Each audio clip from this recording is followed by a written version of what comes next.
this project to discover what the community, what the park, and this grassroots organization that we are needs to do to move forward to successfully support this beautiful place and the beautiful people within it.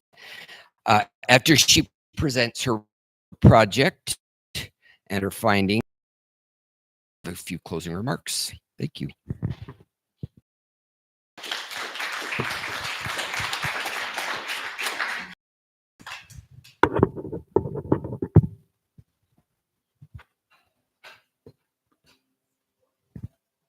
I am timing myself, and I'm going to start just handing out some half sheets of paper. If folks can grab one per 2 or 3 people, feel free to take a picture and pass them around. This is just kind of in lieu of slides. So I'm going to briefly introduce myself in this context. I think I know most of you here, but maybe not in a way that feels present for the conversation that we're going to have. Like Charlie said, maybe Scott said, I can't remember. I've lived in this community year-round, just at the bottom of the hill since 2010, and spent several summers here before that. Several of you in this room I met that first month that I was here. I've been having kind of a surreal experience this last year and a half, realizing that I've hit and then exceeded the 20-year mark at Denali. And the passion of everyone here and everyone who is not here for this place was really what kept me coming back and then eventually staying. 16? Okay, somewhere in there. And that time in a bit. But I did kind of keep an eye on, even after I left the board, kept an eye on the work that folks were still doing. I spent the first Trump administration working for a conservation organization based in Fairbanks on interior and Arctic conservation issues. And I am still in recovery from the burnout from those years. I share that because I think that experience is really what helps inform how I come to this work and the importance that I really do place on doing conservation work in a way that allows for grief and for fun and for the things that keep us here and acknowledge our full human experience, because it is hard and often very sad. And if we don't allow each other the space for healing and for community care, nobody can stay with it. And so that was part of the approach that I wanted to hear what that might look like for people in this community to get involved or to stay involved if you already are.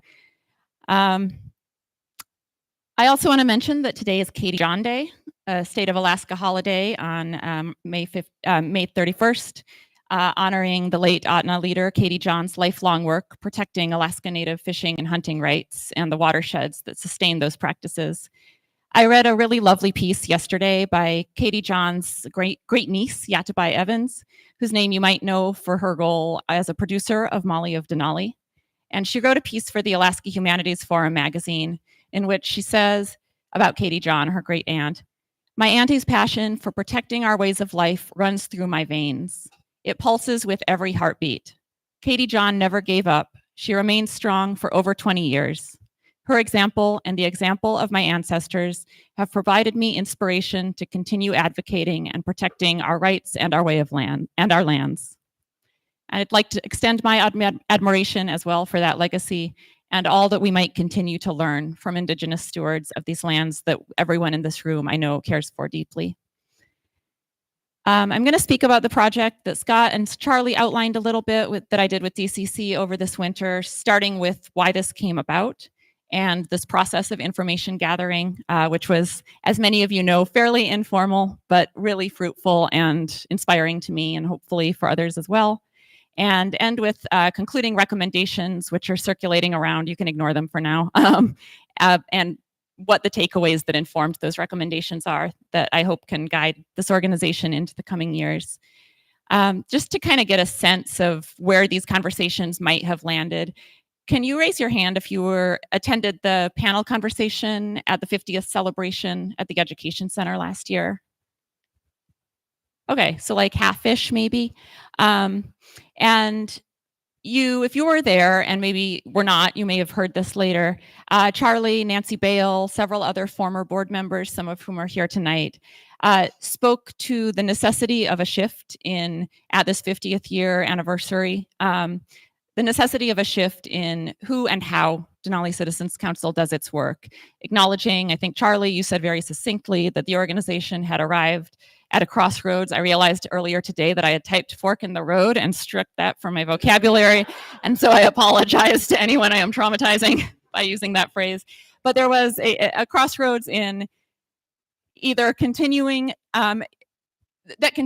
to do what they had been doing as an all-volunteer organization that had in many ways had life transitions that really needed some new energy to come in and fill these roles was not an option. So new folks getting involved, potentially changing the approach that the organization has was one path that was available, or potentially retiring the organization if they were not able to accomplish that. And Scott, you said I took inspiration from that. I was also really frustrated. And so I kind of sat with that frustration for a bit and tried to think of what to do with it. And it seemed like trying to figure it out was really the only option, and working with the board on what this might look like moving forward. And part of that was that I know that this community gets organized when it needs to. We have all witnessed just in recent years a really amazing and pretty rapid response to school district issues that a lot of people felt passionate about, not just educators or parents with kids in the school, but others concerned with administrative transparency and inclusive policy. We experienced an incredible one-night fundraiser where we raised over $6,000 for abortion funds a couple years ago. We all know how we rally if somebody experiences a loss or medical emergency. So I really wanted to understand better why that energy and how to get that energy intersecting with DCC's work, which is important and is becoming increasingly important and urgent in these years ahead. So Jerry Cole, since you are here and you know that I latched on to some words that you shared, I really wanted to see what that paradigm shift that Jerry named as necessary during last year's panel could look like.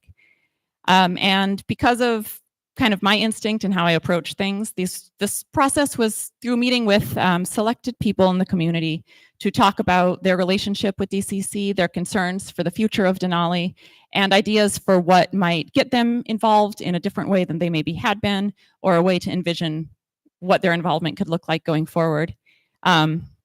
I do want to be clear that this was not intended to be like a fully inclusive survey of everyone in the community. This really was looking at who has had a relationship with this organization, is invested in it in some way, and rather than trying to build new relationships and kind of explain what DCC is to someone that maybe didn't already have some connection, either through serving on the board in the past or doing work that is parallel in some way. That was kind of the approach. So if I did not, and it was not meant to catch everyone who has that relationship, but kind of a list of folks that have remained involved, remained present, remained visible in adjacent work, and might still have some perspective on how to approach from a different angle.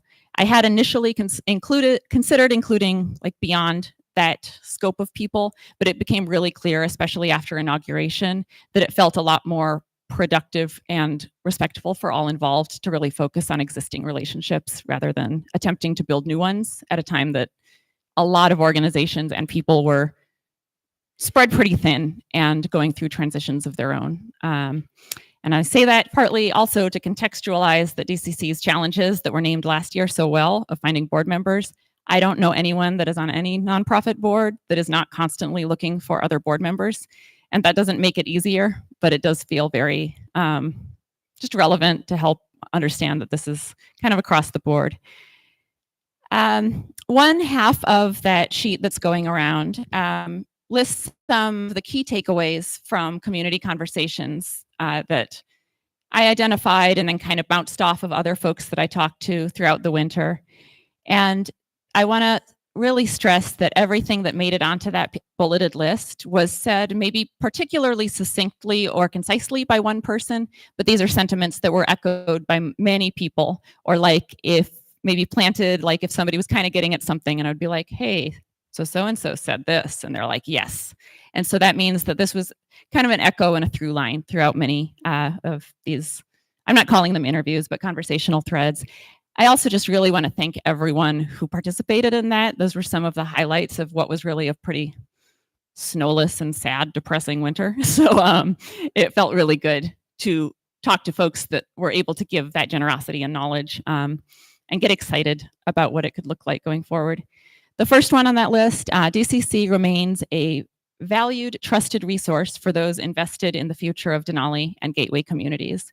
I'll be honest, I wasn't totally sure that that would feel true to folks because, as Charlie mentioned, like there had been sort of this loss of the local, like Denali year-round base in recent years. But it was really clear early on that people, whether they're involved or not, are either, well, I'm glad Nancy Bale is taking care of it, or which is not sustainable, or still knew that like if I want to put together my own comments on something, I know who to look for. And so there is still that trust that exists. And put another way, I asked several folks, if DCC were to disappear, would there be a noticeable gap in Denali, in what you would look for and need from your community? And a lot of people said yes, there would be a gap in this Denali specific planning analysis, and it would be very unlikely that another organization or set of individuals would step in and fill that space. Almost everyone I spoke to in some way or another named their major concern related to unmitigated growth of industrial tourism infrastructure in and outside of the park. For some, that was really, the heart of that was concern for identifying the park road's carrying capacity. For others, this has a lot more to do with climate impacts of industrial tourism. For others, it might be about concerns with borough land planning and who is going to house or how additional employees would be housed and how that would affect local employment affordability and just existence. There kind of isn't any. So that was a definite through line through all of these, and DCC was trusted as a resource on how to approach that. Adjacent to that, for some, their sense of appreciation for and trust in DCC's work is accompanied by a feeling of intimidation or alienation, feeling that maybe we don't have the expertise, experience, or time to contribute meaningfully. And that really resonated for me, and it was kind of interesting to talk to other folks who I either served on the board with or had served before or after me who had had a similar experience, feeling that our skills and strengths didn't align with the policy analysis focus that we figured that DCC kind of had to focus on because it always had, and didn't have the confidence maybe to ask the question that, you know, the cliche of like, if you have a question, someone else has it too. And it was really a good learning opportunity to be like, oh, we all maybe just should have asked the questions and then figured out how we could engage in a different way, and envision how to contribute outside of the process of reading EIS documents and drafting comments and things that like I think I've gotten better at, but still kind of make me want to die. And this is a scary and very difficult time, and that is true for everyone, I think, especially as the winter progressed, after the illegal firings started, after people really started, fire department, get it together. A lot of folks that had previously experienced a lot of professional and economic stability in their lives were starting to feel that maybe they didn't have that, and that was kind of a domino effect through the community. And so it left a lot of people questioning what kind of future they may have personally at Denali. I phrased this a little goofy, but more local equals more trust. This meant that for local governance, local school board, local park leadership, there's a lot of trust. People feel that their local governing boards are very approachable, and they think there's mutual trust that even if there is disagreement, they trust that those people are working in good faith in serving the community. DCC's mission and foundational conservation values still resonate, alongside a need for integration with intersecting social values. I did put in quotes one person who just said it super well to me, that it is a place of privilege to think that we can protect wilderness, but not people. And most of us aren't coming from that place anymore. Many people would like to see historically white-led organizations like DCC, and really like most conservation organizations. That is the history of this movement. build a fuller history of and relationship to local Indigenous people. This is something that people stated that they look for in choosing to support or get involved with an organization, and really were striving for in their own work and would like to learn and grow from in all areas of their life. Something else that, because especially since Jim is here and will speak quite a bit more in just a little bit, on and on. But something that Jim said that really struck me and stayed with me all winter, we spoke just before Inauguration Day, so it feels like kind of a different time. But in talking about how you do how you approach your work in national park conservation, parks cannot be healthy without healthy communities, and that has felt really present, especially as like healthcare access locally and in these national funding challenges have become really present. And the final point that I want to highlight, there is a shared desire for a third place or third space. That's a sociological term that kind of is usually defined to mean somewhere other than your home or your work, that you can gather and have meaningful values-based relationships and experiences with folks in your community. And in this context, a lot of people wanted opportunities to learn about issues that are adjacent to DCC, so conservation issues, but without like an objective that they had to then accomplish a political goal or come out with a deliverable, but a place to learn and really share values-based thinking and have a nice time. For some people that do have like a spiritual community or a church, they might have that need met in that way, but a lot of us are left without that. Something else that was really highlighted is something that is not centered on alcohol or physical ability. So those are things that are easy to find here, but maybe not fully fulfilling. So I can't really talk about this conversation we all had over this winter without acknowledging then this concurrent local grassroots organizing that flourished really, I don't know, Henry, like 2 weeks after inauguration. Yeah, so like this really wouldn't be complete without mentioning the ways that this community stepped up to show visible resistance to the Trump administration in ways that we are still learning and figuring out. But DCC's work is, of course, very based in federal policy, land management.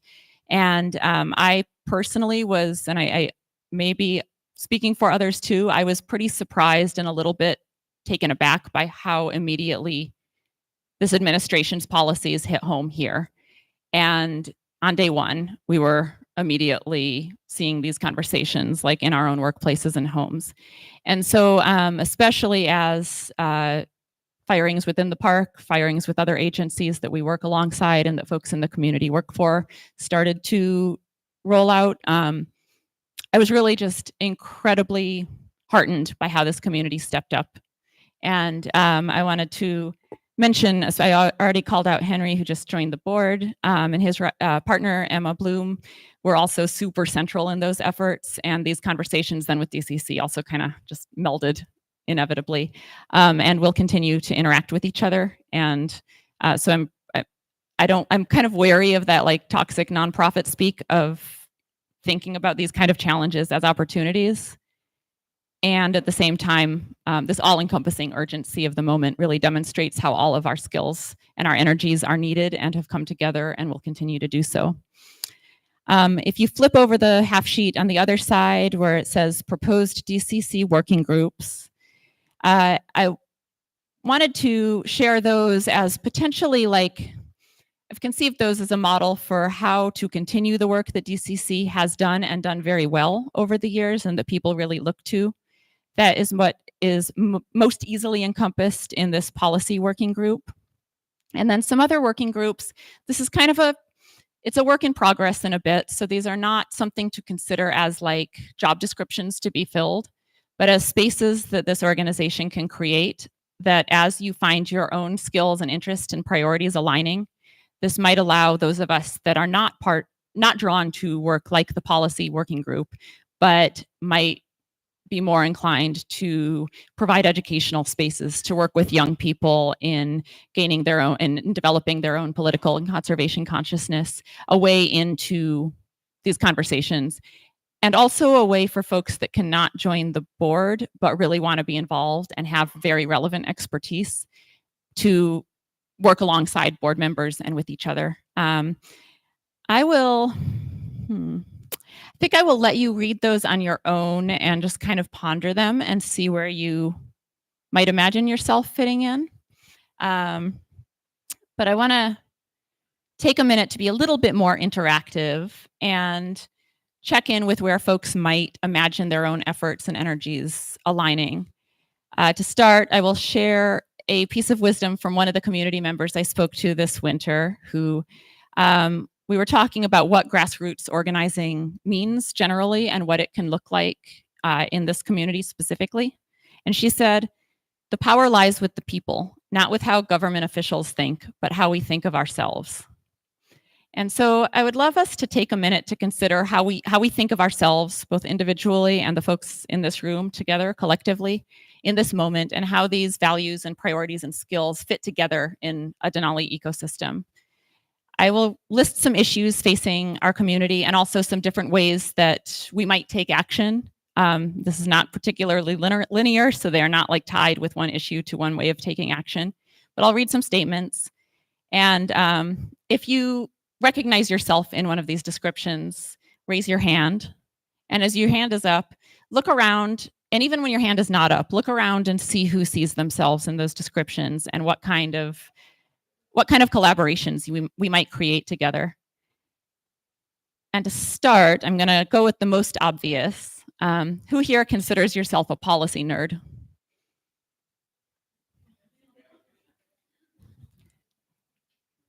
Awesome.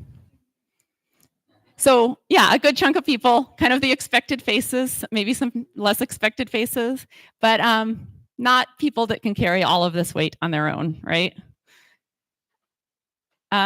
Who is enthusiastic about creating opportunities to educate yourself and others about conservation history, laws, and values?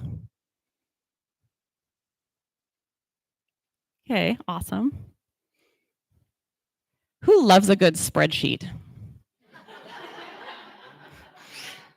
Nancy, you don't have to do all of them. Who is interested in advocating for increased renewable energy in the Denali borough?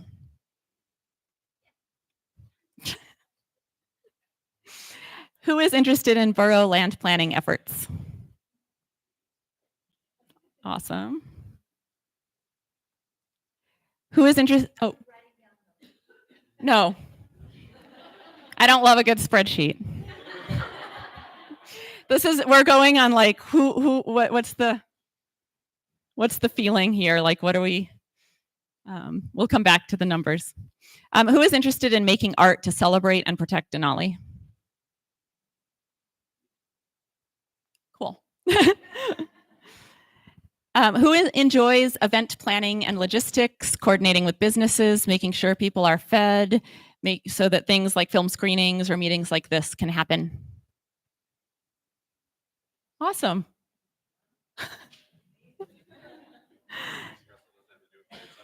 Yeah, there's some others. Who is passionate about wildlife conservation and engaging with management agencies? Nice. Okay. And who can imagine themselves serving as a mentor to one person or a small group on an issue you care about deeply, but would like to stay out of the spotlight yourself? Okay.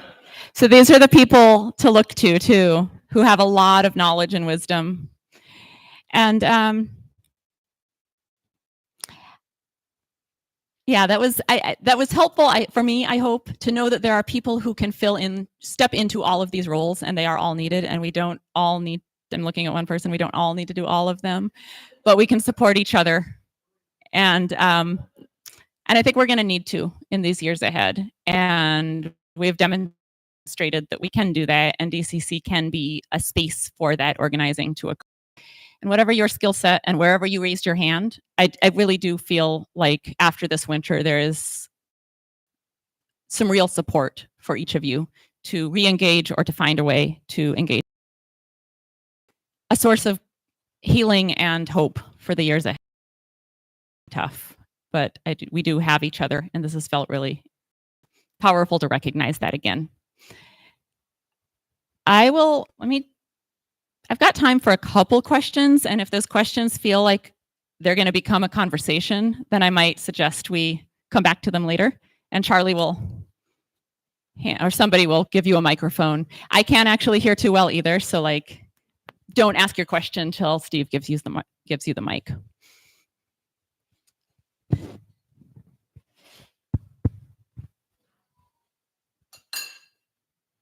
Anyone? Art ideas?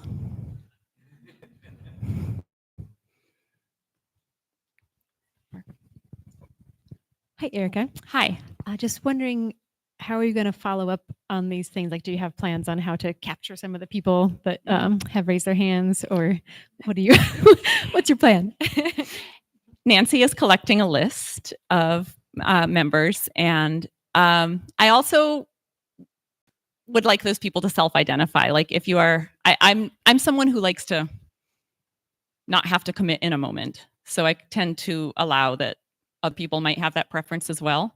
If you raised your hand, especially in a way that surprised you, and after a couple weeks you're like, I do want to put together a film screening, that there's some self-accountability maybe to that, that I do trust everyone here to know how to reach out to either Nancy or me or somebody, and say, I've got some ideas and I hadn't thought of them as a fit for this organization, but I do hope that those people feel empowered to come forward and kind of think of your idea.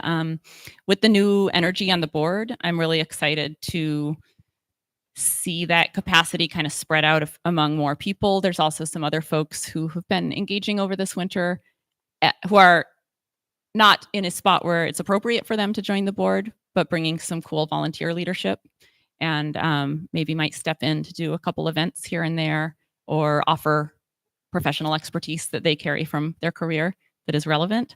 But it goes, I probably won't chase people, but I hope that we can remain in conversation if we're not already. Does that feel? And do any board members have anything to add to that?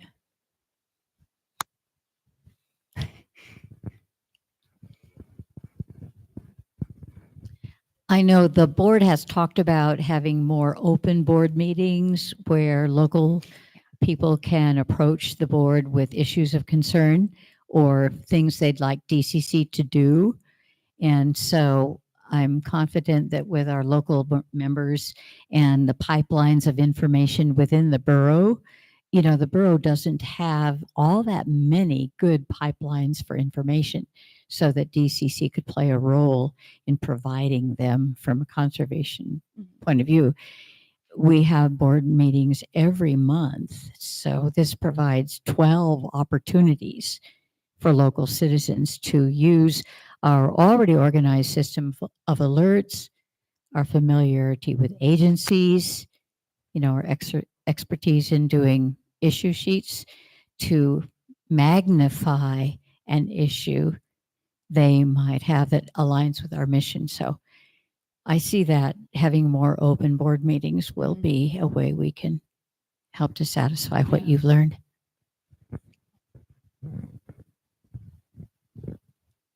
One more question or thought from anyone?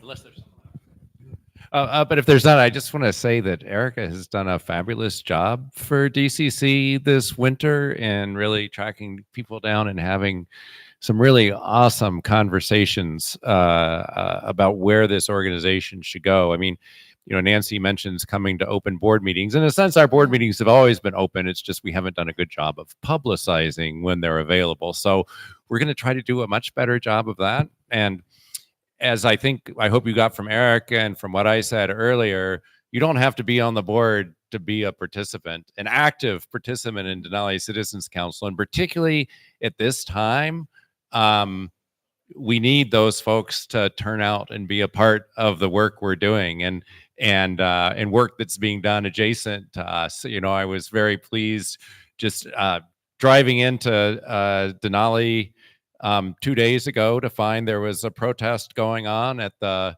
entrance to the park, and I stopped and jumped off and joined that. Scott did too. I don't think either of us knew it was actually going on that day. Scott knew. Scott knew. Okay, Scott knew. But it's it's wherever you can pitch in. It's very helpful. If you're on we will be taking the risk of speaking for the board when I'm no longer going to be on it. We will be sending out information in our regular mailings about ways to connect. If you want to get those so that you know how to connect, make sure you're signed up on the list at the front or you're not going to see them. So that's probably the first step to take. Tiffany is holding up our list in the back. So that's probably the very first step to take in really getting connected and becoming a part of the work of Denali Citizens Council and a part of the work that we all need to be doing at this time. Thank you. And I will wrap up there. Thank you again for all of you for being here, and especially those who dedicated your time over this winter. And it's an ongoing conversation. So you are certainly all welcome and encouraged to continue in whatever way you see fit. Thank you.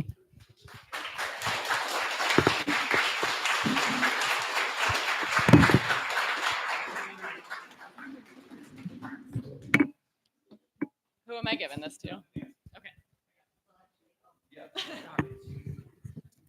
Thanks, Erica. Great. So now we're to our featured presentation on the effects of our new administration on staffing and all the other aspects, the values and the initiatives of our national park. And I would like to introduce Jim Adams from the National Park Service National Parks Conservation Association. And, that NPCA, as it's otherwise known, has been a really vital partner with DCC since the first time we were involved with local issues of all manner of stripe.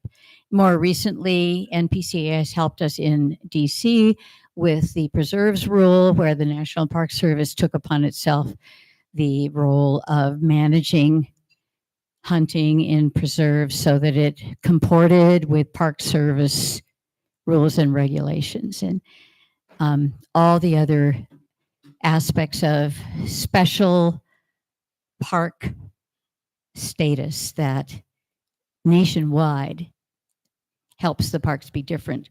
So Jim himself has a great history, JD and MA in philosophy, 1990 to 1993 at Duke University School of Law. He was a volunteer board member and president of the Alaska Quiet Rights Coalition, another small but mighty organization. He was a staff attorney, regional director for the National Wildlife Federation, which through its AO program has involved young people and Alaska Native people in advocacy throughout the state.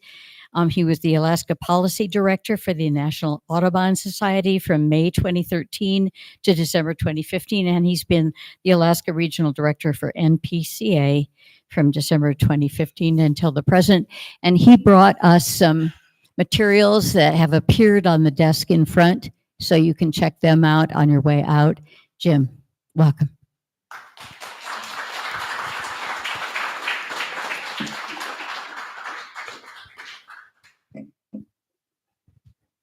I don't know. No one has ever read my resume before.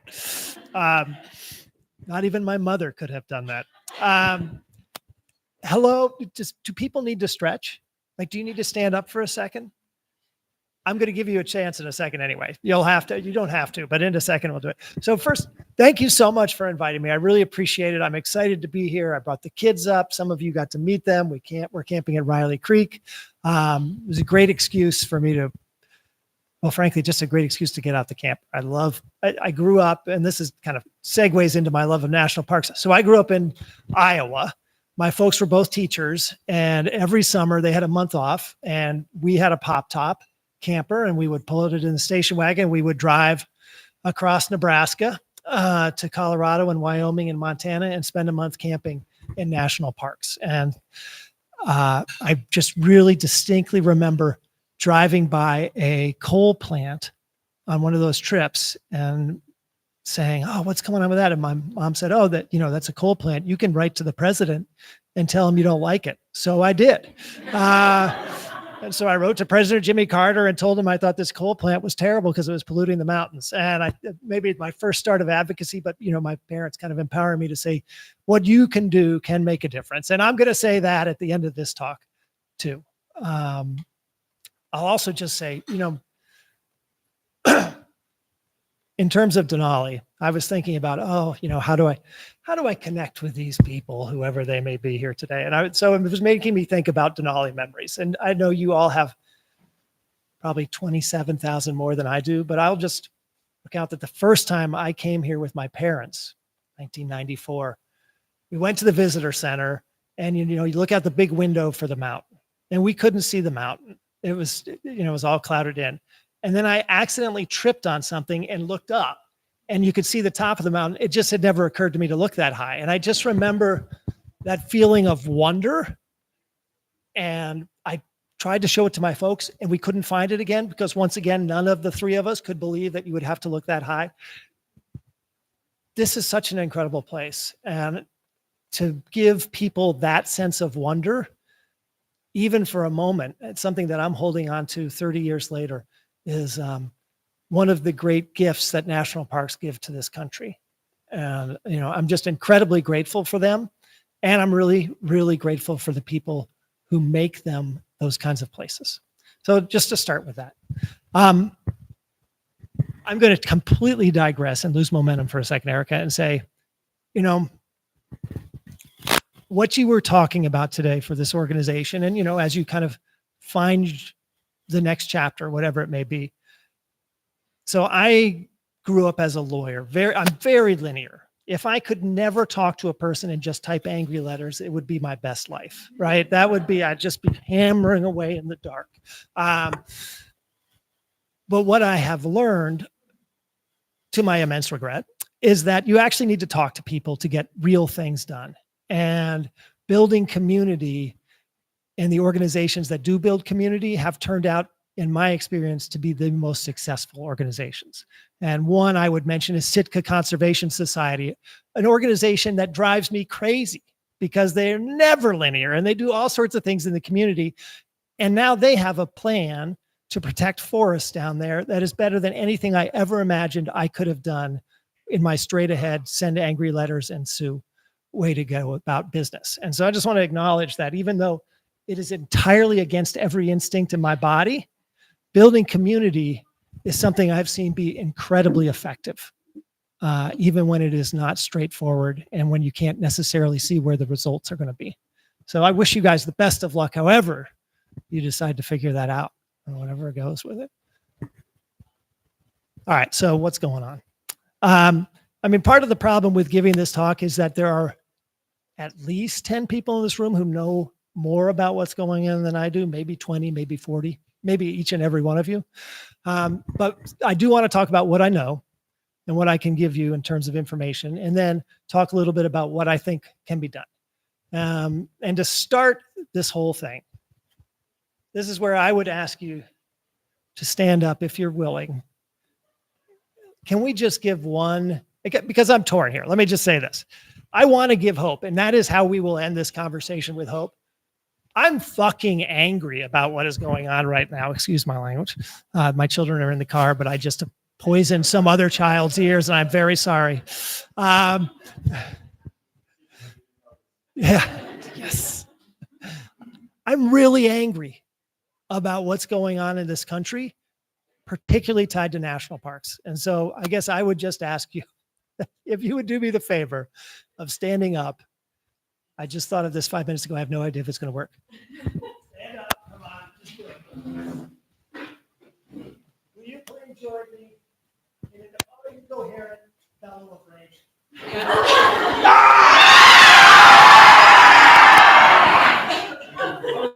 Thank you. Thank you very much.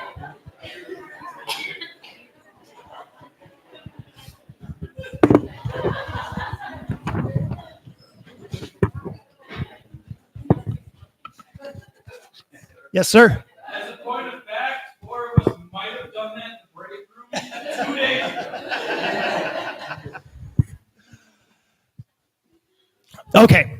So I work for the National Parks Conservation Association. We're a national nonprofit organization created in 1919, 3 years after the creation of the National Park Service, to advocate for national parks. The person, Stephen Mather, who created the National Park System, saw that they would need an outside advocate.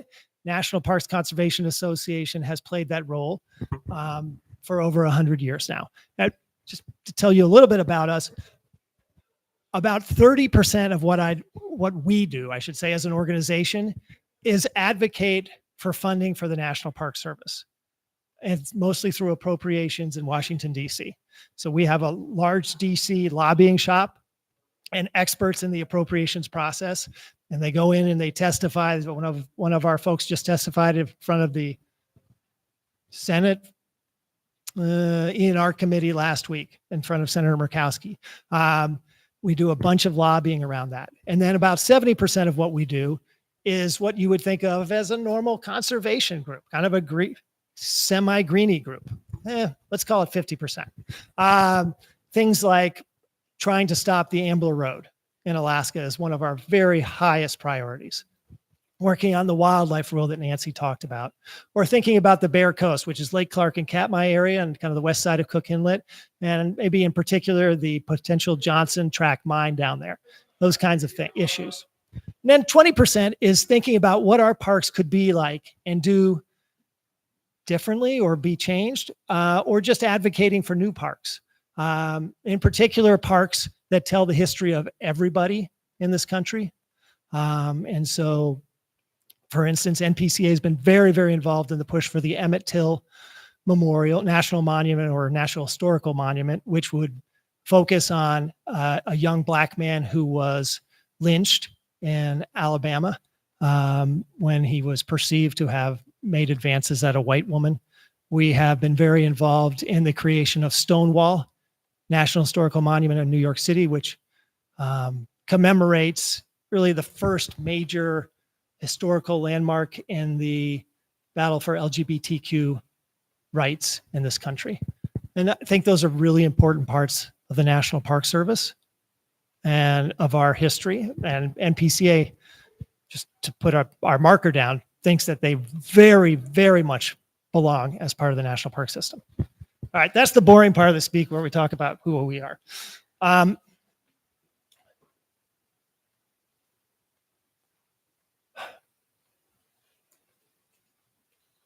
Wrestled with how to go about this.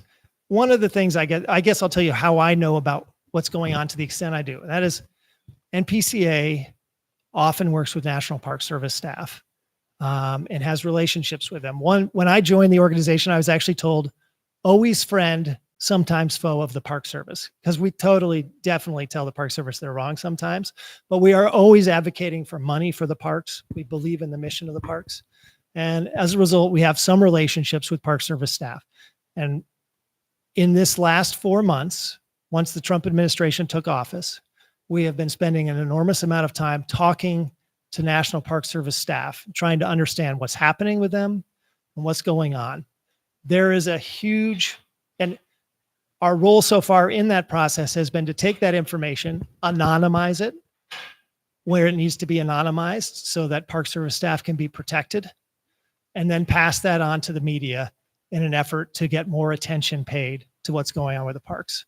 What we've learned is that no one knows what the heck is going on. And I think that's true for most Park Service staff as well. Almost all Park Service staff can see what's around them. It is very difficult to know what's going on everywhere. And that's true for NPCA too. I do not know what is going on everywhere. So I'll be passing on rumors and other gossip for the rest of the time. Yeah, exactly. That's going to be the best part. So I don't want to go through, I had a whole incredibly, it turns out, boring PowerPoint that I was going to give you about all the things that the administration has done to try to drive people out of the Park Service. And it seemed like too much. I think maybe what we can say is this.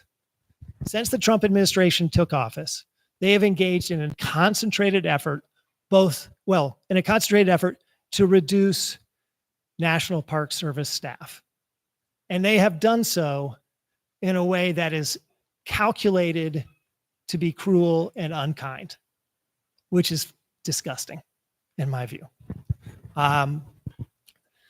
As you know, they started with a hiring freeze, or maybe as you don't know, they started with a hiring freeze. Any park that was short of people was immediately left in the lurch, was unable to hire folks. And they went ahead and they tried to fire all probationary staff. Now, probationary staff, in some cases, were people who'd been in their job less than a year. Some cases, 2 or 3 years. In Alaska, if you use regional hire, then it's 2 or 3 years that you're considered a probationary employee. So, particularly targeted people that they were specifically trying to bring into the Park Service and build community relationships with. That firing was then reversed by a court. Probationary employees were offered their jobs back. Many of them took them back. Some did not. Some had found other jobs. Some wanted nothing to do with coming back. It was a very personal decision for many of them. Those decisions, I mean, and by the way, when it happened, of course, it left people in the lurch. Probably many of you saw the story in the Daily News about the folks who had moved to Kotzebue and were then left without a job in Kotzebue and looking to pay their way back. Particularly hard to do when you're, oh, thank you. Bless you.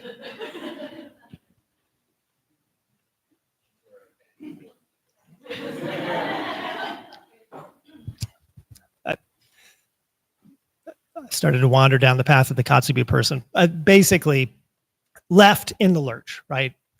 In ways that were immoral, frankly, and certainly unethical. Since then, we've had, during that time, we've also had 3 kind of fork in the road or retirement opportunities for Park Service folks.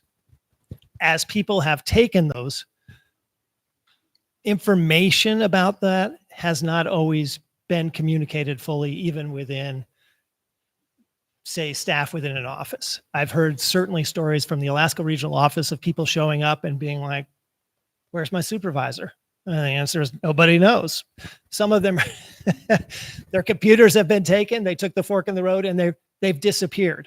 But there's not been a ton, in many cases, a lot of communication about now who's in charge, who's giving you instructions, which projects are still alive and which ones aren't, leading to an enormous amount of confusion. In many cases,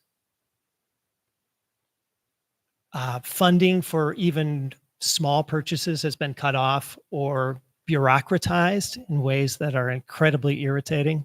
I don't know how that has actually worked in the Alaska region. I can tell you that in the Northeast region, at one point, there were over 50 parks in that region. They're all using one credit card, which one person in the Philadelphia regional office had. And that person had to make every purchase.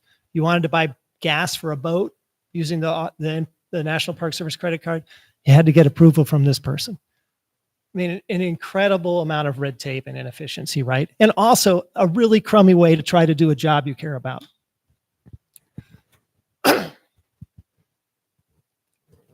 So before I get into whatever statistic, I just want to say, as a first step, this is really bad for the national parks themselves, right? We need people to work in the national parks, and we need people who care about the national parks. People who work for the National Park Service and people I have met care very deeply about it. They work their butts off for it, and they make the parks a better place. Parks were already a little understaffed, or maybe a lot understaffed before this. They really had their heyday in like the late 1970s or 80s. If you think about kind of what a full park service would look like. From 2010 to 2023, the Park Service lost 20% of its staffing, while visitation went up 16%. And that is before any of the current cuts. Right? We think, NPCA estimates that at this point, another 2,500 NPS employees have taken the retirements. That would be about 13% of their remaining staff, because they started the year with about 20,000 staffers. And you know, I didn't even mention, I'm sorry, there's so many details around this. The whole all the time, these retirement offers are out there, things like that. Well, looming over all of it, of course, is the massive reduction in force that the Trump administration has potentially proposed, right? So it's not a kind retirement offer. It's a take this, or maybe tomorrow we're just going to fire you anyway, leading to even more uncertainty. The reduction in forces that the Trump administration is trying to push through exist. I was just telling Jerry downstairs, NPCA has not seen them. They're being held very closely. We have talked to some people who have been asked to gather data on them, but so we can kind of speculate about what might be in them, but it's just educated or uneducated guessing. So we don't know what it'll be. We think the proposal is probably between 800 and 1,500 additional Park Service employees being let go.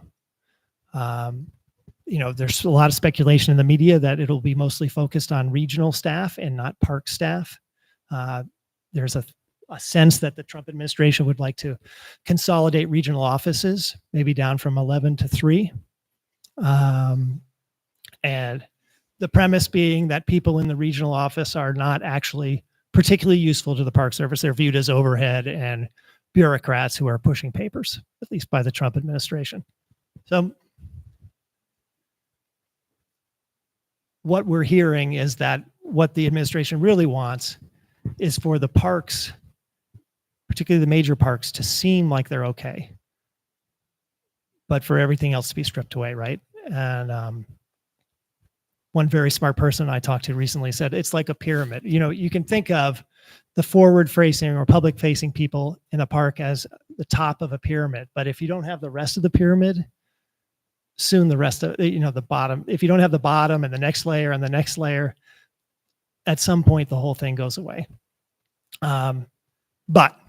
So there are 2 points to come out of this, and the first is we are treating National Park Service employees in a really unethical way, in an unkind way.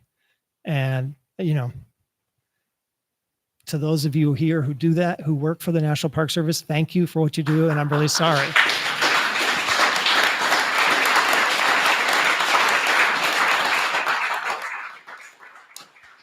It's not okay. And one of the nice things about being in this room is that here's a lot of people who are going to try and make it better. And the second thing is it will have long-term impacts on the national parks, right? All of this staff cutting means you lose wildlife biologists, right? You lose people who think about climate change. You lose people who think about water resources and clean water. You lose people who make travel arrangements for other people, so that now everyone is less efficient because they're all doing their own travel arrangements. You lose people who do the credit card receipts for people, so that now everyone's doing that for themselves, which sounds great, but also takes like 6 hours every month that they could have been doing something else. There's an enormous amount of costs to this loss of staff. And it may not show up this summer, but it will definitely show up 2 and 3 and 5 and 10 years down the road. And it will also cripple the parks as they try to project what they should do to protect the resources that they are supposed to be protecting by congressional mandate, and what they should tell other people to do to protect those, right? It's hard to comment on a mining proposal right outside your boundaries if you don't have any science. I mean, you can tell them you got a bad feeling about it, but if you don't have any science that tells you that this species uses that area for these reasons, it's a really unconvincing bad feeling. And I think that's by design, right? What this administration probably wants is for fewer people to be able to make articulated scientific arguments about why they should or should not do something.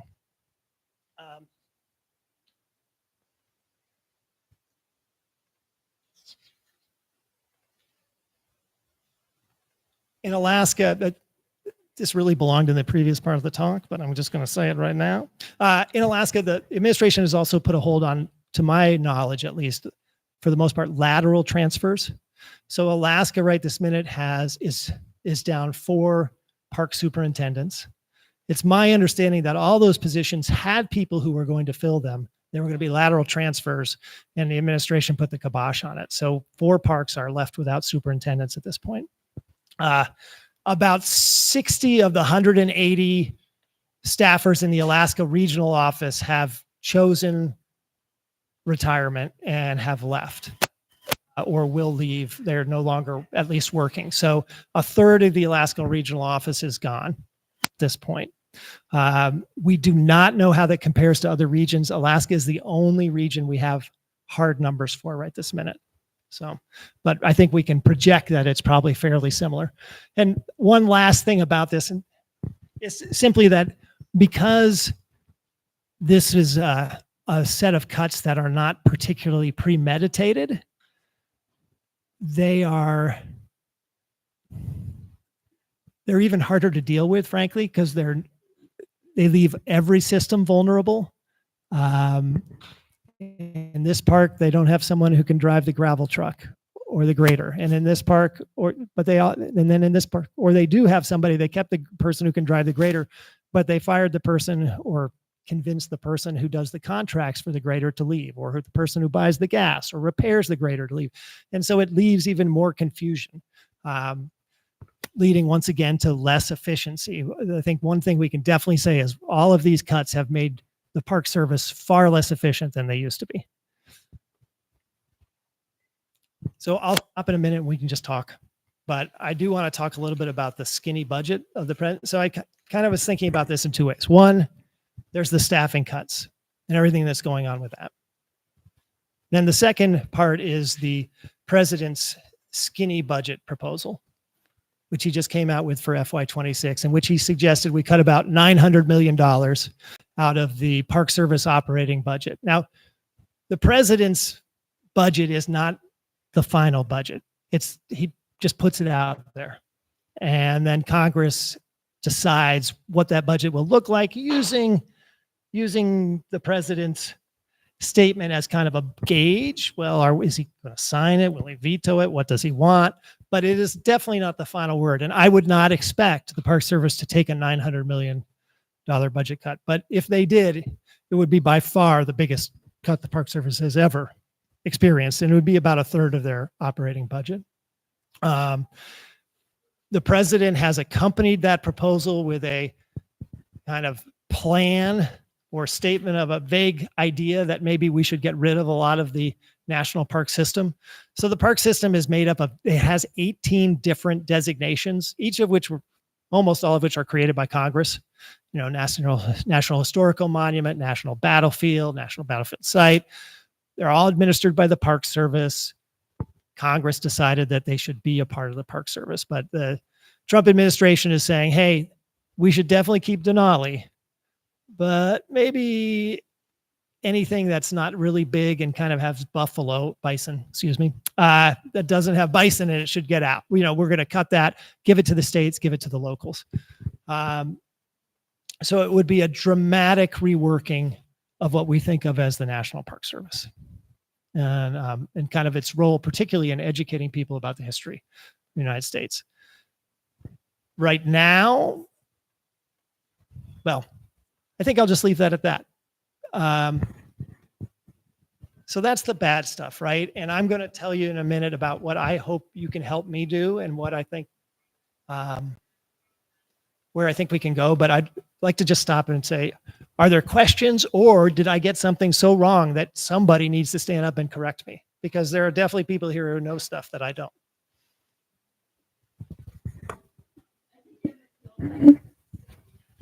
Darn it!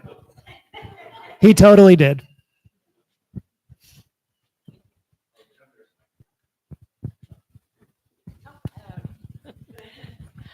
I'm just kind of curious, you know, you have to guess on the numbers of jobs that have been cut. And I would think Doge would be like, you know, proudly proclaiming these. And I'm just curious why you think that is. My guess is that, you know, they don't want to really admit how many people have lost their jobs. I don't know. It just seems like it doesn't quite match up, that it's also secretive, and yet they're so proud of everything they've cut. You have any thoughts on that? Not smart ones. I said I don't have smart thoughts on it. I agree that there is a sort of contradiction there. I don't have the answer, except that I think what we have seen in other parts of the administration's efforts are efforts to slow things down without making things official, because when you make things very official, it makes it harder to win litigation and lawsuits and things like that. So, I think you see in the universities, there's now starting to be a growing number of reports where researchers are like, yeah, no, they didn't deny my grant. They didn't tell me it was suspended. I just haven't gotten any money for 2 months. Right. And so it's harder to challenge that. And at first you think it might just be you. Maybe there's some kind of snafu. And should you even raise your voice about it because you don't want to call more attention to it?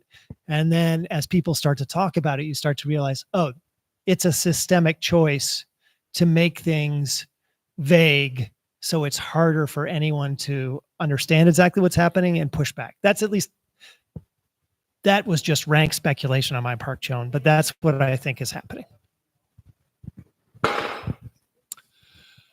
So maybe more specifically, and you may have said that you already don't know, but in terms of the number of NPS that we've lost, we've lost 1,000 for the first layoffs, and then, as you said, 2,500 from the ones who took the buyout retirement. So that's actually 3,500, which is actually 17.5%. So it's a bit higher than you quoted. So my specific question: we've been told there's a third round of layoffs, so even more beyond that. Have you heard anything specifically about that? So I don't know the numbers well enough to really get into it with you. I think that those numbers included that first 1,000, or, they fired the probationary employees, but they came back, some of them. So I think that all got into the mix, but I'm willing to accept 17.5% for today. And it's okay with me. I got so fixated on that, I forgot your real question. Okay. Well, and yeah, is there more bad news coming in a third wave? So we're thinking about a reduction in force, right? That is how the administration is legally allowed to fire federal employees. They go through a process called an RIF or RIF. There have been a number of lawsuits by a number of organizations, particularly labor unions that represent federal employees, pushing back against RIFs. I think just last week. They won an initial preliminary injunction. So preliminary injunction is where the court says, we think you'll win, or even if you won't win, the harm to you will be so bad in the short term that we're going to just halt things until we figure out exactly what's going on and decide the law. So there was a preliminary injunction for this RIF. It was just extended last week, I believe, for another 60 days, maybe 30, but I believe 60. So during that time, there should not be another kind of big layoff for federal employees, including Park Service employees. Now, I'll tell you that when I talked to some regional staff about that, they were like, yeah, actually, we'd prefer the certainty. Like, we're so tired of waiting to find out whether we're going to be fired that, yes, it's our union, and yes, they're helping us. We understand, but in a lot of ways, it would just be nice to know. But in any event, that's what I know.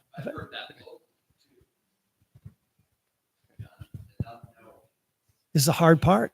Yeah. It's a tough way to live. Yeah, thank you. And then a second question. It was very interesting what you said, that even though the government's goal was to be efficient, let's do all of this because we want efficiency. You mentioned because of all of these layoffs, now we have an agency which is no longer efficient. And can you expand on that in terms of, I guess, just with less people, you can get less work done. So you're not efficient, right? Well, you certainly can get less work done, but I would guess that in many ways it's a factor greater than that, right? It's not just that you have less people; it's that you're no longer organized for effective work. I mean, the greater example is the one I've used like 3 times, so maybe I should think of a different one. But say if there's someone's job is to disperse funds to partners. It's harder for them to do their job if the person who does the accounting to tell them how much money they are supposed to disperse or can disperse no longer exists within the organization. And if there's no one to take that person's place, then the person who's dispersing funds has no job to do. They're just sitting around waiting for information to get something done. And I think that that's happening a lot from the stories I'm hearing. I mean, I was strictly anecdotal, but it's the reports I'm getting. So I guess one thing that I've been afraid of is that this would be a push for privatization. So you said we prevent the Park Service from doing its job. We say, oh, the Park Service isn't doing its job. We need to bring in industry and pay them twice as much as we were paying the Park Service to do the same thing. And, you know, maybe we'll hire SpaceX to do it. They can take their cut. So have you heard any indication that that might actually be happening, or is this speculation? So it is something that I've had a bunch of conversations about, but at this point, I have no hard evidence that I am certain that some people within the administration would love it and would make them very happy, but I've seen no concrete plans to do it. And I've heard of no concrete plans to do it. Thanks. Jim, something that's puzzled me over the years, the agency itself always seems to get high marks from the public, but the agency employees always seem to give the agency low marks as a place to work. So is it the expectations are high that when you work for the Park Service, it's a great job, and then the reality is in some cases less than that? Of course, this agency approval in the future will be rated on a curve, but so is there any way that fits in with exacerbates or whatever the present Trump problem? So this could get esoteric fast. You know, there are a lot of people here who would be better qualified to talk about kind of how their Park Service experience has been than I am, or can speak to. I think, but here's what I'm going to take from your question, Steve, is that, well, one, yes, the public loves park rangers, right? They don't necessarily they don't really know what anyone in the Park Service does. They think they're all rangers, but the Park Service loves them. It has the highest approval rating of basically anywhere, right? Which makes it curious that the administration has taken such aim at the Park Service, frankly. But I don't think they meant it to be as public as it has become. In terms of, so the Park Service is flawed, right? I mean, national parks are not perfect. NPCA is not perfect. I mean, leaving aside our history, NPCA has its own kind of really dirty history of running over indigenous people and advocating for parks. We've done wrong. And there are a few people in my organization who are jerks. I don't like them. And I am certain that also happens within the Park Service, and, people are underpaid and things like that. So just to acknowledge that can all be true, right? Where am I going with this? I'm thinking about NEPA in particular, because NEPA is incredibly flawed as an environmental statute, but it also has incredible power to protect wildlands and people. And in my view, it's really an incredible tool for giving power to people who are not wealthy and within the circles of power. I think that it gives people time to organize. So for many ways, it's a community organizing vehicle, even when it is not a frankly particularly great way to gather information and make a decision about environmental impacts.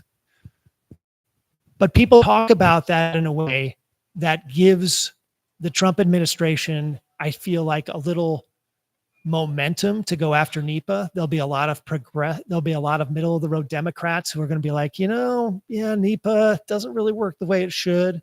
And so I think there is a way to misuse acknowledgement of flaws and to build momentum. And I'm tempted to do it all the time because I'm like, oh, the Park Service hiring, it's not the best. We should totally come up with a vision for Park Service hiring for 4 years down the road. And I honestly think we should, but I don't want to talk about it for the next 3 years. Like, it's just not something to talk about till we have a new administration and we have a chance to rebuild stuff. And so I worry that very legitimate problems with the Park Service and complaints about the Park Service at this point are being used to move people in the middle to do things that are crazy and to build momentum for them. And so I am trying to swallow my impulse to be like, well, if they're tearing it all down, let's start thinking about fixing it today and start thinking about it 3 years from now. I mean, I'd like to have a plan in back pocket, but I don't want to talk about it publicly for 3 years. So I don't know if I really answered your question, but that's kind of how I'm thinking about these very legitimate problems. I'm just putting them away right now.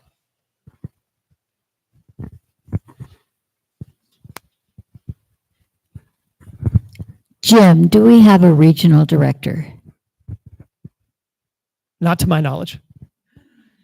I've heard some rumors about Mike Trinnell. The rumor I've heard about Mike is that he's going to do a temporary detail starting in July, 90 days. As regional director? Wait, Mike Trimmell, the guy Trinnell, yeah. Yeah. 90 Oh, okay. days starting in July. That's not bad. That's the rumor I've heard. Thank you. No. Oh, of the whole thing, you Right. mean? No, there is not a lot of the whole thing.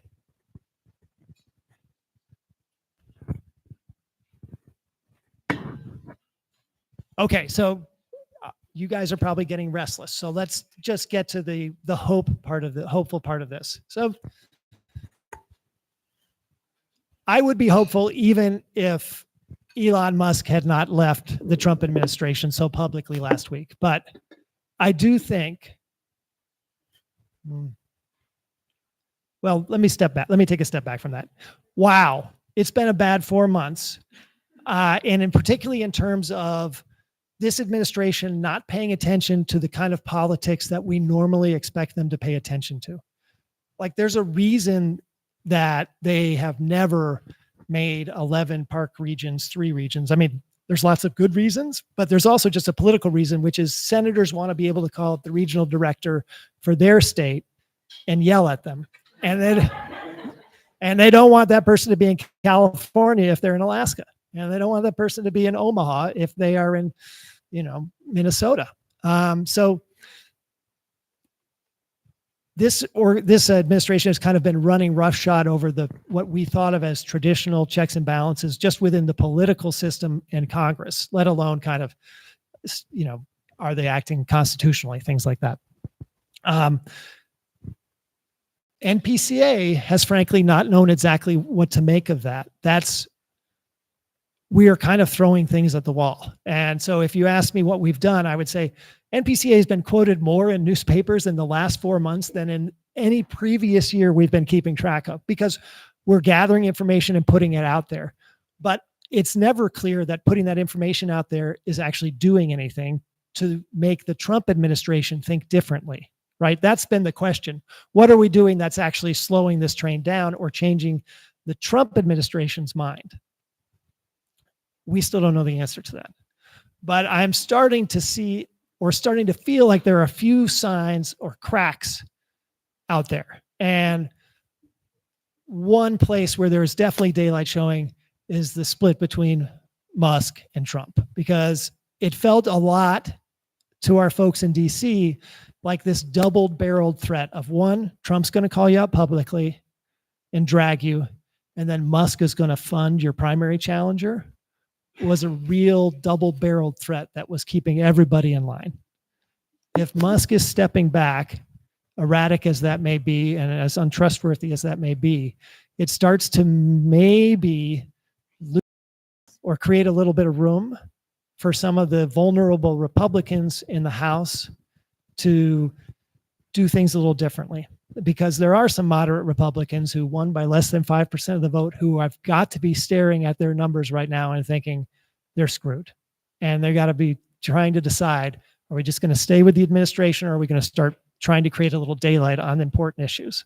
And, we can't, I don't know what the answer to that is going to be, but I'm very hopeful that if we push, we can make that opening, that little crack of daylight, become a lot bigger. So Nick Begich barely got elected. He is not someone who is sitting securely in his seat today thinking to himself, he's not smoking a cigar with his feet up on his desk thinking he's going to win re-election in a year and a half without getting out the door. So he is someone who definitely needs to be paying attention to what people are telling him. Does he, says Joan? Is he? It's unclear that he is. Well, he has voted straight down the line so far. And in fact, last week or 2 weeks ago, he voted for cutting $250 million that had been allocated for Park Service staff. He voted it out of the budget. So, right this minute, he is definitely going the wrong way. Senator Sullivan is unpredictable. He does recognize the value of the tourism economy. And I didn't give that talk today. You all know that we had 3.3 million visitors to Alaska in 2023 visiting the national parks, that it brought in that they spent $1.5 billion in the state. It is an incredible driver of our economy. 1 in 9 jobs in Anchorage is in tourism. So that's the language that we are trying to use with Representative Begich and Senator Sullivan. And Senator Sullivan definitely listens to ATIA at times. He talks to them. He certainly doesn't shut the door when they come in. He has tended to vote pretty straight line on the budget, but I think there's a little daylight. And then, as many of you probably know, Senator Murkowski has actually been a real champion for the Park Service and for federal employees in general in the state. So NPCA's efforts, I think gathering in community and being visible as you gather in community is just a really important part of this, because I've been listening to a lot of U2 lately. They're very dramatic. Like, you can't really listen. Only a few select people can get away with like a U2 kind of, I still haven't found what I'm looking for. Like, it really requires a Bono-like delivery, and I don't have that delivery, but okay. But tyranny thrives when people think they're alone. Getting into community is the way to start pushing back against tyranny or people who would like to engage in tyranny. Because when you think you're alone, it's a lot easier to be scared, and it's a lot easier to think that you have too much at stake to try. So I think gathering a community is the first thing. But I also think there's lots of opportunities now to organize, to demonstrate to our delegation in general that there is a movement for national parks, National Park Service staff. And there are lots of people doing this work, so I'm going to be like NPCA this, NPCA that. There are other people doing a lot of great work. But so in Alaska, what we're trying to do is, one, get resolutions from city councils saying, look, tourism is an important part of our economy. We want you to support the Park Service budget and staff. And one thing anyone here could do would be to help me get the Denali Borough Community Council to pass that resolution, which I bet they will do. Like, I don't have any doubt that those folks are thinking about it and would be willing to help if they were contacted by some community residents. We're also trying to organize letters from the tourism, what are they called? DDOs. Discover Denali, visit Anchorage, explore Fairbanks, any of the Chamber of Commerce folks like that. Again, if you know the person who's in charge of that and you would be willing to tell me or introduce me, I will take a letter to them and ask them to sign on. And in 2 months, we will take a collection of those letters and we'll take a collection of those resolutions when the delegation comes back, and we will deliver them a binder full of these things from people who are not greenies like me, who they frankly don't care what I say, but from business people and from leaders in communities. And that, I think, does make a difference and has, in my experience, made a difference in the past. Now, these are very different times, right?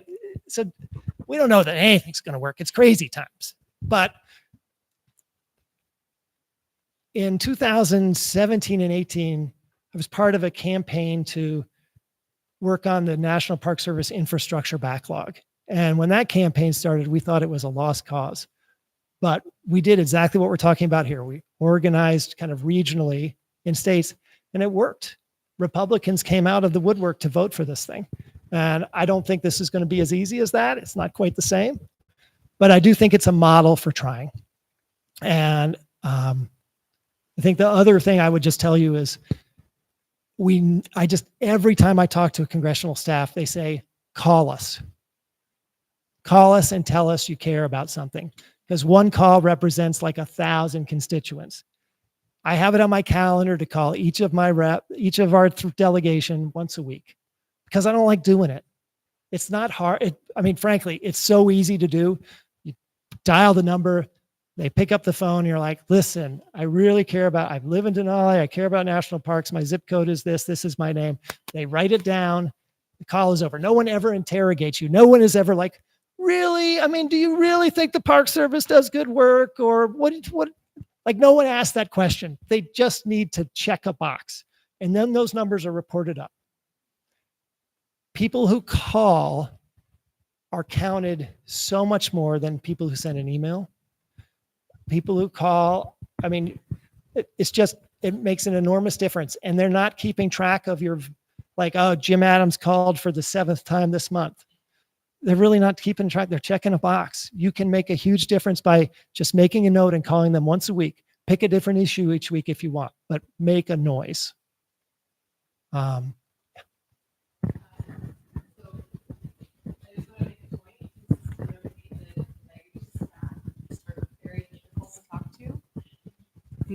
Beggich's staff are notoriously difficult on the phone. Call them anyway. Don't let them intimidate you. Keep calling. I just wanted to say that. That's interesting. They're super rude. But That's call really, anyway. That's really interesting. I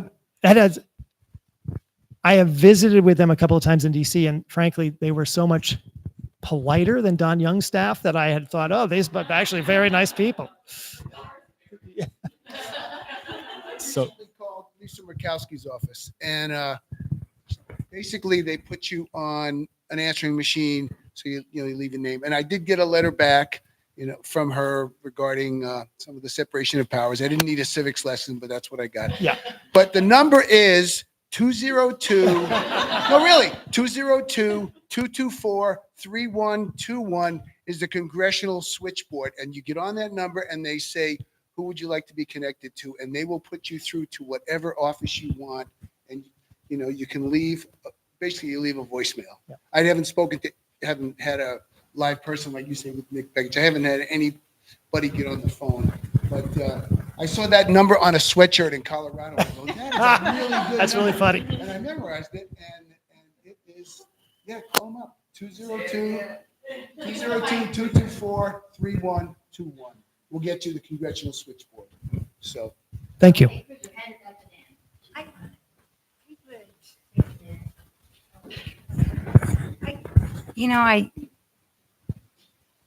I feel like Denali is already over touristed, and I want to really embrace people's willing efforts to make this enormous carbon footprint to fly up here and get on a train and get on a bus and go out, and there's more shit in Glitter Gulch. And I really love this community, but it's a dilemma.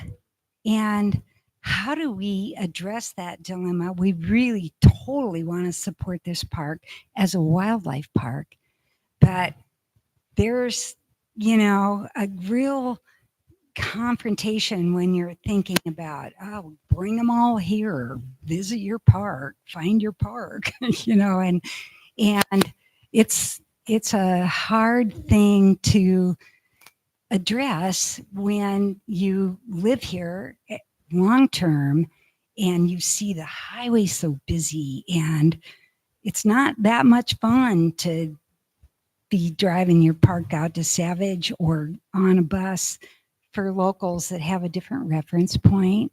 And I know that's worldwide, but I think it's a delicate balance to encourage just, yes, bring it on, support this, that, and the other thing. And I find it a real compromise. And I'd love to have your perspective, because I think you've got such an honorable job, and it's so important to protect these wild places as opposed to these visitors, that have good intentions, and it's not their, it's just such a difficult dilemma. I definitely don't have the answer to that. Let me just say that. I mean, I know that NPCA staff wrestle with this all the time, and we've been kind of nationally really trying to support the Park Service as they put in place reservation systems and things like that to make people who are visiting the park have better experiences. It's not what you are talking about. The Park Service was created with dual purposes, one of which was to protect resources forever, but the other was to have visitors. And the question of how to do that, I think, say this administration clearly sees mostly value solely in visitors, right? That what they would like is public facing people to come to Denali, to go to Yellowstone, to have an experience that is, where they feel good, that they feel good about, but not to kind of care about the long-term sources of things. I haven't felt that was necessarily the case with other administrations, as much at least. I look at Erica because when I think about, what do we do about this? I think, if only there was an organization that could bring the people in the community together to talk about planning and what they want for their community in the long term, which is not NPCA. Okay, I'll give it back. And in a way, like, this feels like now I'm just being like, me and Nan are drinking and arguing at her table, but tourism doesn't have to suck. Like, I really believe that. It doesn't have to suck for the people participating in it. It doesn't have to suck for the people working it. We have seen models of that here. Some of us have worked in both. And yeah, I am also really frustrated with the way that living under fascism sort of reduces the conversation to the bare minimum of, like, we have to fight for these dollars rather than for the vision that we really do want. And the talking point at the moment might clear the way for the vision that we want to occur in 5, 10, 20 years. Like, this is the reality that we're in, is that the parks have to be here for us to advocate for people to visit them in an ethical and sustainable way in the future. I don't know what that looks like necessarily, but that work has to have a context in which to exist in whatever comes after this. So right now, it sucks, but that might mean making Murkowski say we want a bunch of people from Michigan on planes. And it sucks.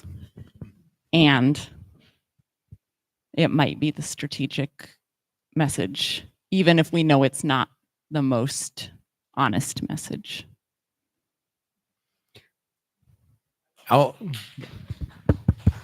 If I could add just one thing, because it goes back to a note Jim made earlier about, the Trump administration is really interested in decreasing the number of protected places under the National Park Service's purview. it's been clear as the world's population has grown and as there's been higher levels of affluence in places that didn't used to be, China and much of Asia, that there are more people than ever seeking special places to go visit. And we really need more special places to go visit rather than fewer, because otherwise the few that we have are going to get ever more overwhelmed. And the last thing we should be doing is getting rid of the ones we have. And really we should be seeking to provide lots more places for people to go. I want you and Erica to just come with me wherever we go and answer my questions for me. Except for the shots fired against the Midwest, Erica, which I did notice.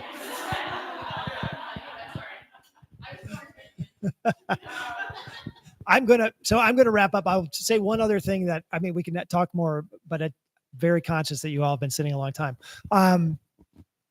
One final thing that NPCA is kind of working on right this minute that you can help me with if you are so inclined is we are trying to get local electeds and businesses to sign kind of a national letter. This is much less, so everything else I talked about is very delegation specific.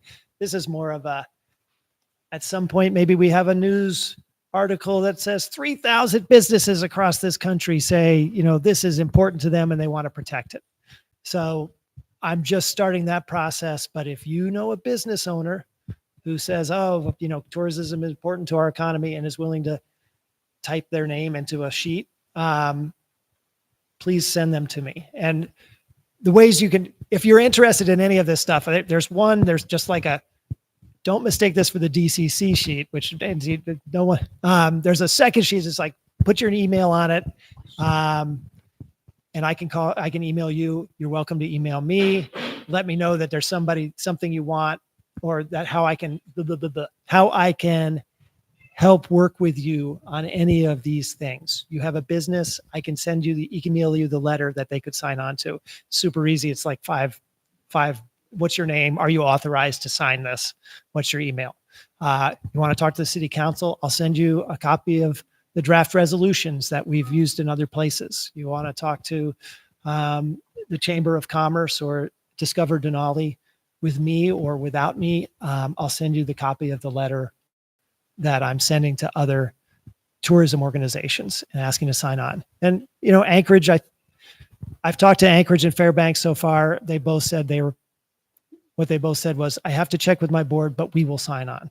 And so I think that we'll find that attitude is probably pretty true. It's just getting the asks out there, frankly, and organizing it. Thank you all for caring so much about parks. I'm so grateful that you exist and that you're here and gathering. And I feel incredibly lucky that I got to come to Denali and then just yammer into this mic for like 30 minutes. Thank you so much. I hope it was only 30 or 40 minutes. God. Thank you all very much. Nancy, do you want to close this out, or does anyone else want to close this out? If we have one more comment here, but we could take one or two more questions is all. Okay, my heart is full because I see so many of my bus drivers here. And yeah, there's a bunch of us. The most I think I've seen at any annual meeting. And our hands are not tied like our partners at NPS. And what Jim talked about, people under tyranny feel alone. We have 52 people sitting behind us every day. And there's people feeling alone back there. And it is up to us. We need to stand up. I have not said McKinley once, and I have not once. And I have not gotten any pushback. I have had people tell me thank you. And if there was ever a time, Nan, that this industrial tourism could do some good, it's now. We need to stand up.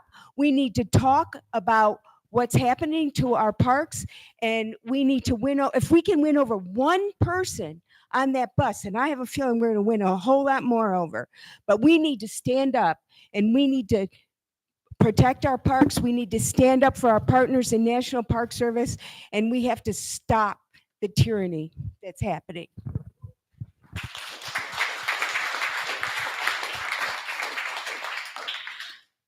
Back on ways to contact the delegation, the switchboard is awesome. Or also there's an app, if you're not familiar with it, called 5 Calls. And that's really helpful. And they list a whole bunch of topics that you might want to talk about. They give you some key points and some talking points if you like. So if you kind of need some help on what to say, it'll help lead to that. So it's called 5 Calls. It's an app and it's really simple to use.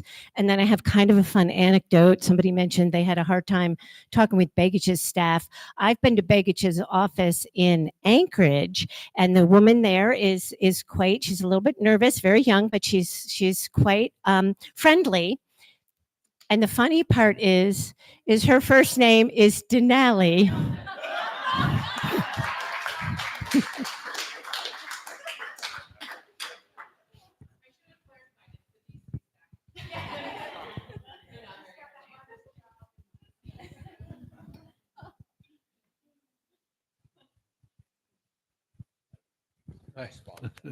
Yeah. I was actually going to ask a question and then answer my own question. So I don't want you to spend too long on this first question, but if there's a conservative part of the community or the nation that looks at us and says, oh, wait a minute, in the last 50 years that I've been at Denali, we had 20 employees at headquarters 50 years ago. Then we went to 120 employees. Do I have more services? And I look at the services. I can still stay at a campground. I can still ride a bus. I can still buy my groceries, but I can't buy my gas. I can't drive my car to Wonder Lake, and I can't stay in a hotel. So that person might say, should the National Park Service be more efficient? We've gone from 20 employees to 120 employees, but I've lost services. What in general would you say in your 9 years, how can they be more efficient? And then I'll answer my own question. Go ahead. No, you answer first. Okay. So I'm a math major. I think my numbers are accurate. The young people can check these numbers. And I'm going to answer my own question of, yes, I think they're being efficient. I think we have good services. But here's my concern of what I can do. I think our National Park Service employees do a lot, but maybe I'm not doing enough. And again, I'm a math major. I'm going to run down the math. Some of it's very depressing, but in the end, I'm going to say hopefully what positively we can do.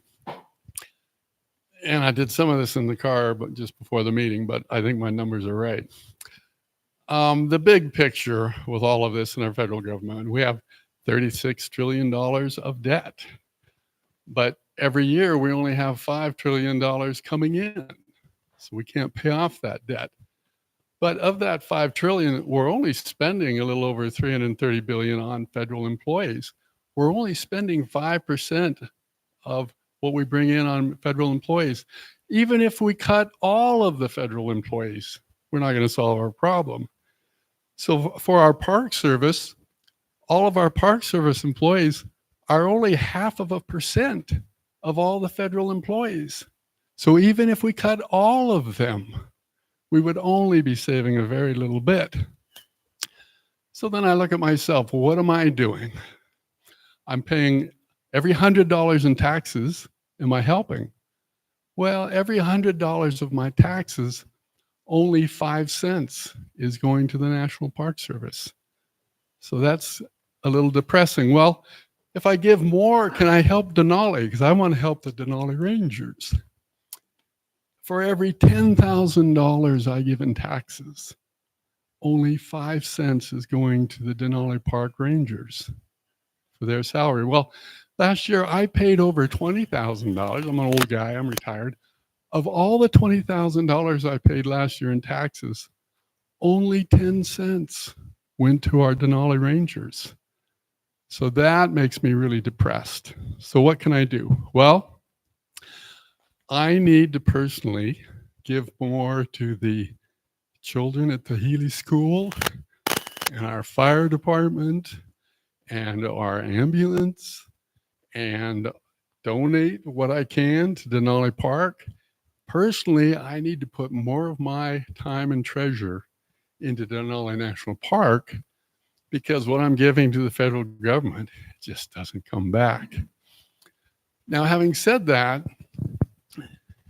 some conservatives would say, well, we give federal taxes that should take care of all the national parks. So I shouldn't have to do anything more than give my federal taxes and it'll take care of, Denali Park. Well, what I just showed you is it doesn't really give enough to Denali National Park.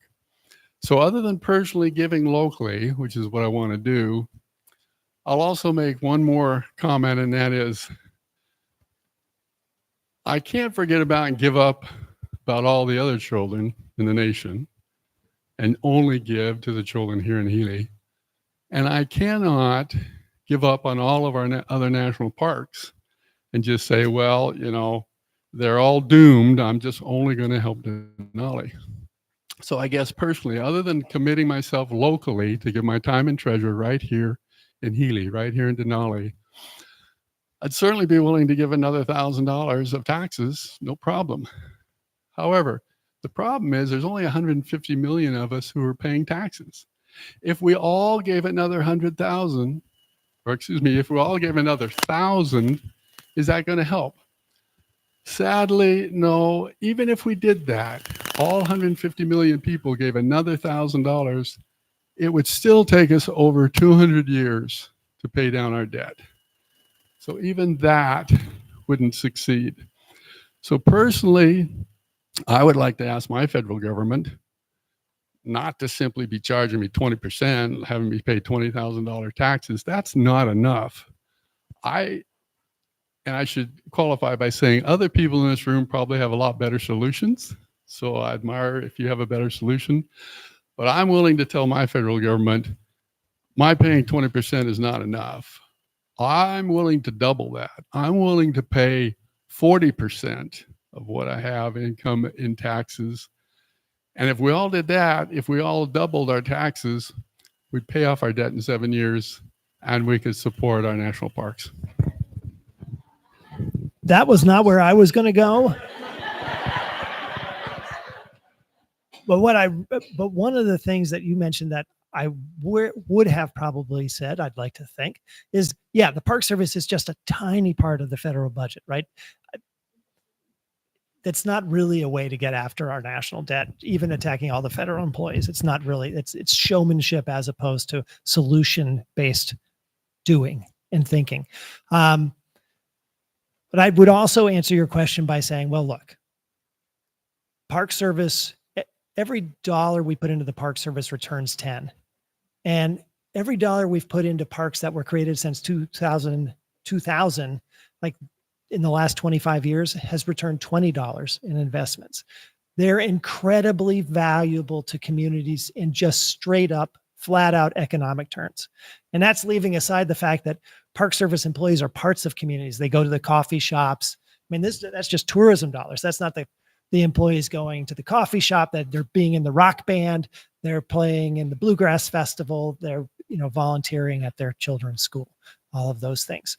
So they are incredibly valuable in that way. And then if someone wanted to get really after and be like, but still 120 to 20, I'd say, well, I'd say 40 years ago, the Park Service wasn't really thinking they should probably be making contact with all the indigenous people and communities that we basically stomped on to create Denali National Park. That's a whole nother set of jobs and time, right? We weren't thinking that we should have community liaisons that made sure that the park wasn't stomping on locals. We weren't thinking that we should be thinking about climate change and how it was going to affect the park in 20 years so that we could protect the resources now. In 1999, Congress passed a law mandating science on resources in national parks. So if you think that you want to know where the wolves go and where the caribou have gone to some extent, then you need to pay for those things. And those things help inform the parks and make sure that they will last forever, and that they will be part of a broader community, which I think is one thing we do all want. The parks and the Park Service to be part of a larger, healthy community. Well, that's how I would go after that.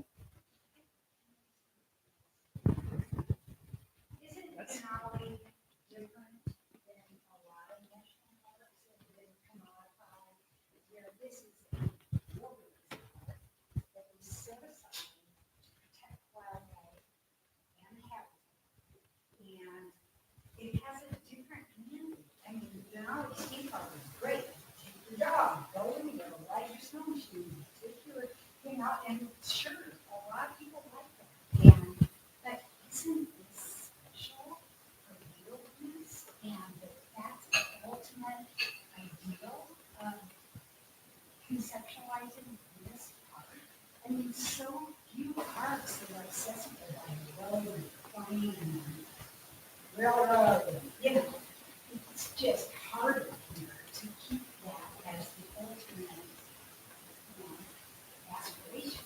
But that was why this is, and you know, I know tourism makes it all function, but, you know, I wish we had some income tax and a land tax and all that land out there on, you know, can you have a tax, you know, or most people don't live on it or build on it, but I just can't deep thoughts about it.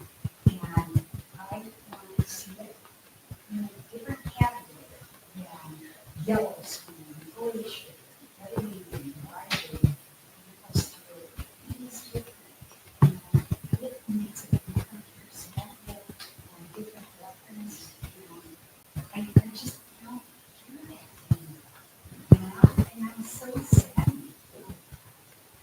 And I think that's our loss. We don't recognize that there's ultimately purpose of this place, you know, and commodify us and these and t-shirt shops and bus trips. We're not buying them, you know.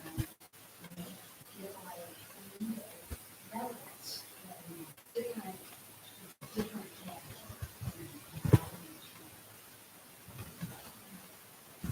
So I think that there's too much to get into at this point in the evening, but I will say, but I do want to touch on two quick things. One, wilderness.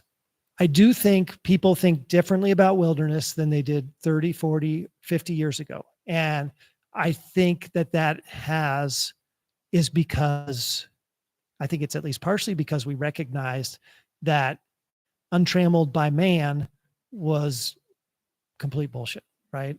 And that makes it very uncomfortable at times to use the term wilderness for people.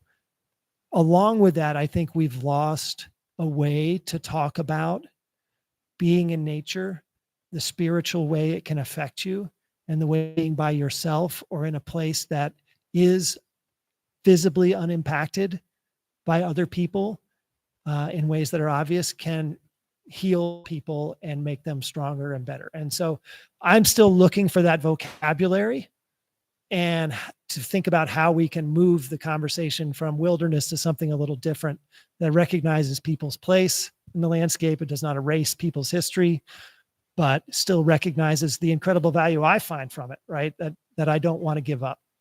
And that brought me into working for NPCA in the first place.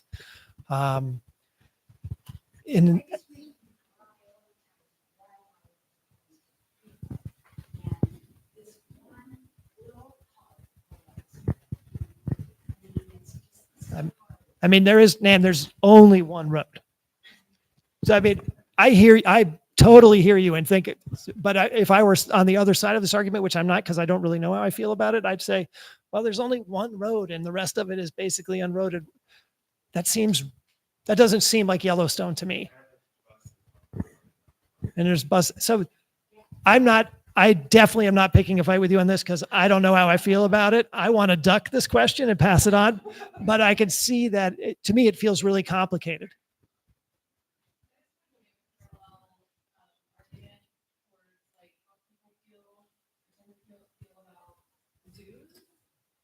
And giving people who don't have access to those types of experiences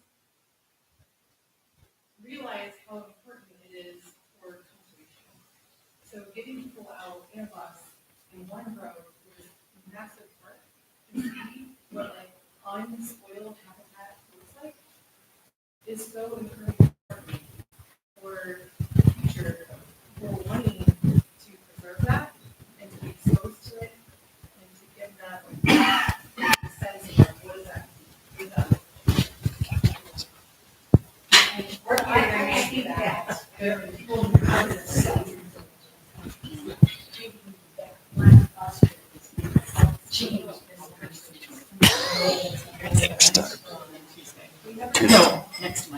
Okay. Awesome. Erica will be speaking about the problematics of tourism in tourism in places such as this at the Education Center on Tuesday with two other speakers. Yes, a little self-promotion. Okay, just you. I'll be there. Thank you. Thank you, Jim. You put it down. And I would argue that you already have the vocabulary. That your last comment was beautiful. Thank you for sharing. Thank you to Nancy and everyone else that facilitated Jim coming to join us. Thank you all for coming. There's not much food left. There are a few meatballs. Eat them. Thank you. If you have not joined Denali Citizens Council, please do or consider it. There are forms in the back. If you have, or if you are a member, get your friends to join. It's only $35 to be a part of this growing movement. We think that we could do some wonderful things in the near future. If you believe in the wonders of this park, if you believe in the power of community, if you believe in the fact that individuals with a voice could join voices with other individuals with a voice and make a difference, then talk to a board member through the summertime, and we would love to hear your ideas or hear how or why you might be get involved with us. You can write articles on something you're passionate about. We'll take just about anything. We want to get different voices out there.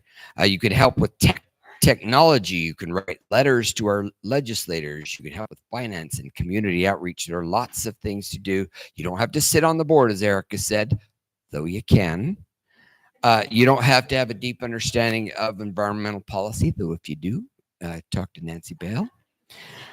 You just have to care. And thank you for caring and being here. Good night.